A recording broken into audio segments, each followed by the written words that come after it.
2 Chronicles Chapter 29. Hezekiah was 25 years old when he became king of Judah, and he ruled 29 years from Jerusalem. His mother was Abijah, daughter of Zechariah. Hezekiah obeyed the Lord by doing right, just as his ancestor David had done. In the first month of the first year of Hezekiah's rule, he unlocked the doors to the Lord's temple and had them repaired.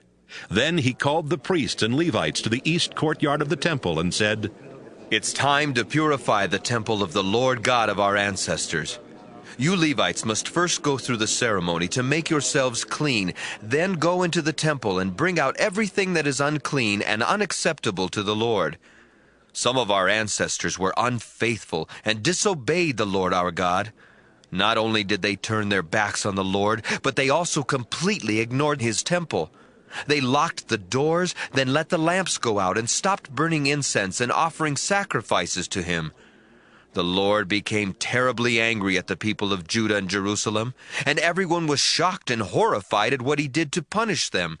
Not only were our ancestors killed in battle, but our own children and wives were taken captive.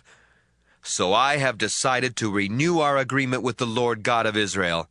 Maybe then He will stop being so angry at us. Let's not waste any time, my friends. You are the ones who were chosen to be the Lord's priests and to offer Him sacrifices."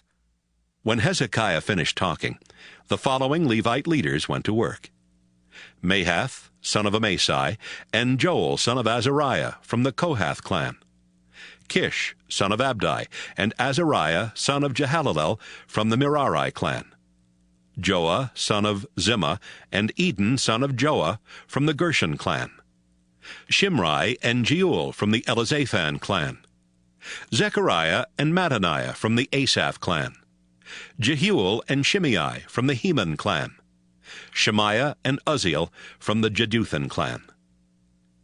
These leaders gathered together the rest of the Levites, and they all went through the ceremony to make themselves clean.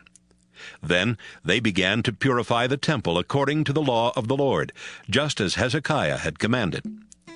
The priests went into the temple and carried out everything that was unclean.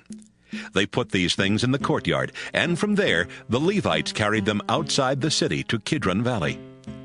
The priests and Levites began their work on the first day of the first month. It took them 1 week to purify the courtyards of the temple, and another week to purify the temple. So on the 16th day of that same month, they went back to Hezekiah and said, "Your Majesty, we have finished our work. The entire temple is now pure again, and so is the altar and its utensils, as well as the table for the sacred loaves of bread and its utensils. And we have brought back all the things that King Ahaz took from the temple during the time he was unfaithful to God. We purified them and put them back in front of the altar." Right away, Hezekiah called together the officials of Jerusalem, and they went to the temple. They brought with them 7 bulls, 7 rams, 7 lambs, and 7 goats, as sacrifices to take away the sins of Hezekiah's family and of the people of Judah, as well as to purify the temple. Hezekiah told the priests, who were descendants of Aaron, to sacrifice these animals on the altar. The priests killed the bulls, the rams, and the lambs, then splattered the blood on the altar. They took the goats to Hezekiah and the worshippers, and they laid their hands on the animals. The priests then killed the goats and splattered the blood on the altar as a sacrifice to take away the sins of everyone in Israel, because Hezekiah had commanded that these sacrifices be made for all the people of Israel. Next, Hezekiah assigned the Levites to their places in the temple. He gave them cymbals, harps, and other stringed instruments, according to the instructions that the Lord had given King David and the 2 prophets Gad and Nathan. The Levites were ready to play the instruments that had belonged to David. The priests were ready to blow the trumpets. As soon as Hezekiah gave the signal for the sacrifices to be burned on the altar, the musicians began singing praises to the Lord and playing their instruments, and everyone worshiped the Lord. This continued until the last animal was sacrificed. After that, Hezekiah and the crowd of worshipers knelt down and worshiped the Lord.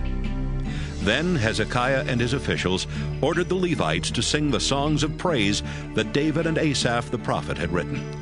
And so they bowed down and joyfully sang praises to the Lord. Hezekiah said to the crowd, "Now that you are once again acceptable to the Lord, bring sacrifices and offerings to give him thanks." The people did this, and some of them voluntarily brought animals to be offered as sacrifices.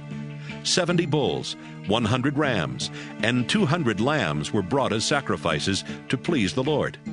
600 bulls and 3,000 sheep were brought as sacrifices to ask the Lord's blessing.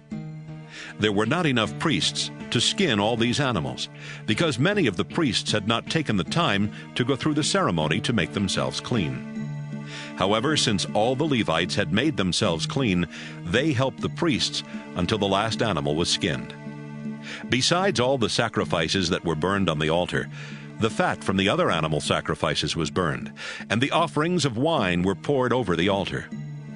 So the temple was once again used for worshiping the Lord. Hezekiah and the people of Judah celebrated, because God had helped them make this happen so quickly.